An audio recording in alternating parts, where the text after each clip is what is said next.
हिंदू सनातन धर्म के अजस्र प्रवाह की अविरल धारा में निमज्जन करने वाले आप समस्त परम सहिष्णु हिंदू जनमानस, आज मैं पाकिस्तान की अधर्म कथा विषय पर अपनी वेदनात्मक अभिव्यक्ति प्रस्तुत करना चाहता हूँ।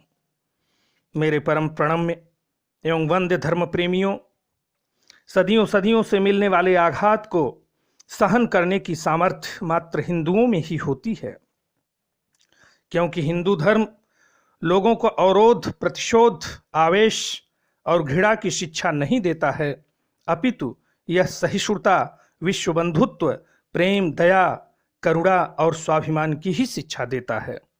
जिस तरह हिंदू राष्ट्र भारत ने सभी धर्म के लोगों को आत्मसात किया है, यह हिंदू धर्म की सहिष्णुता और गंभीरता का ज्वलंत उदाहरण है। लेकिन इसके विपरीत हमारा सीमावर्ती राष्ट्र पाकिस्तान भ्रष्टाचार, पापाचार, व्यभिचार, बर्बरता, हिंसा, अमानवीयता, धर्मांधता और कट्टरता का केंद्र बिंदु बन चुका है। यह पाकिस्तान आतंकिस्तान और अल्पसंख्यकों के लिए कब्रिस्तान बन गया है, जो समस्त विश्व के लिए विस्तुल्य बन गया है। कोई भी राष्ट्र हिंसात्मक प्रवृत्ति के बल पर पुष्पित और पल्लवित नहीं हो सकता, अपितु वह विनाश को प्राप्त हो जाता है। पतन को प्राप्त पाकिस्तान जैसा राष्ट्र उसी दिशा में गतिमान है। जिस अधर्मी राष्ट्र की नींव ही आतंकवाद, कट्टरता, हिंसा और धर्मोन्मत्तता पर आधारित हो, उस पतित राष्ट्र से प्रत्याशा ही क्या की जा सकती है। बिच्छू सर्वदा डंक ही मारता है, यह उसकी प्रकृति है। कट्टरवादी जिन्ना द्वारा संस्थापित पाकिस्तान की निर्मम संस्कृति ही यही है, जहां कहीं भी मानवता जैसी गुणवत्ता ही नहीं है, अर्थात सर्वत्र पापाचार, क्रूरता, आतंकवाद और हिंसा का ही तांडव है। अल्पसंख्यकों के जीवन और संस्कारों, विचारों, धार्मिक स्थलों को कोई मूल्य ही नहीं है। जिस समय भारत और पाकिस्तान का विभाजन हुआ था, उस समय पाकिस्तान में हिंदुओं की जनसंख्या 15% थी, लेकिन एक दीर्घकाल से जिन्ना के वंशजों के प्रहार और अत्याचार से वह मात्र 1.6% ही शेष रह चुकी है। अर्थात पाकिस्तानी कट्टरपंथी हमारे हिंदू भाइयों को निगल गए। यदि यह अत्याचार ऐसे ही निरंतरता को प्राप्त रहा तो वह दिन दूर नहीं जब पाकिस्तान में हिंदुओं का अस्तित्व ही समाप्त हो जाएगा। 72 वर्षों से पाकिस्तान में सरकार और कट्टरपंथियों द्वारा हिंदुओं को समाप्त करने के लिए एक सघन अभियान चलाया जा रहा है। मेरे प्रिय हिंदुओं, जो धरा हिंदू पूर्वजों की जन्मस्थली और कर्मस्थली रही, उस धरा पर उनके वंशजों को रहने तक का अधिकार नहीं। इससे अधिक बर्बरता और क्या हो सकती है। पाकिस्तान में कट्टरपंथी इस्लाम धर्म स्वीकार न करने पर हिंदुओं को अनेकों यातनाएं देते हुए समाप्त कर देते हैं।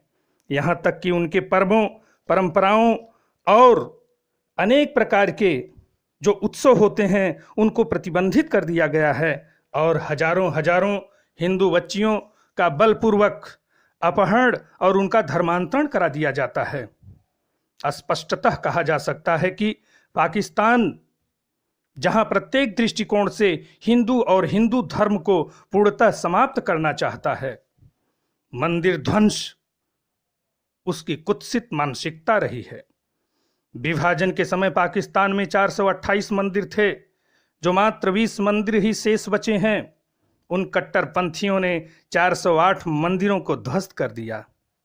आज से कुछ ही दिनों पूर्व पाकिस्तान के खैबर पख्तूनख्वा में शासन प्रशासन की उपस्थिति में कट्टरपंथियों ने हिंदुओं के प्राचीन मंदिर को ध्वस्त करते हुए उसे अग्नि द्वारा भस्मसात कर दिया, जो दृश्य बहुत ही हृदय विदारक रहा, अर्थात जिसको देख करके आत्मा रो रही थी।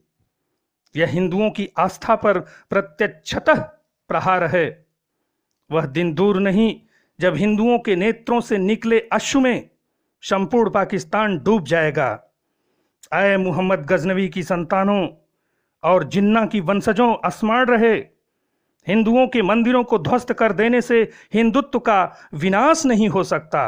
अरे विनाश होगा तो क्रूर कर्मा पाकिस्तान का होगा, क्योंकि हमारा धर्म कोई 1200 वर्ष पुराना धर्म नहीं है। यह तो अनादि, नित्य, शाश्वत और सनातन है। यह धर्म तो दीर्घकालीन ऋषियों मनीषियों के घनीभूत चिंतन का अविरल प्रवाह है। सदियों सदियों तक ये कट्टरपंथी इस धर्म को नष्ट करने का प्रयास करते रहे, लेकिन यह धर्म आज भी जीवंतता और नित्य नूतनता को प्राप्त है, और वे मूर्ति भंजक सर्वदा सर्वदा के लिए काल के गाल में चले गए। क्योंकि अत्याचारियों और अपराधियों के जीवन की स्थिति ही यही होती है, अर्थात उनका जीवन मर्त्य होता है। इसी के साथ मैं अपनी वाणी को विराम देता हूं। जय हिंद, जय भारत, जय सनातन धर्म।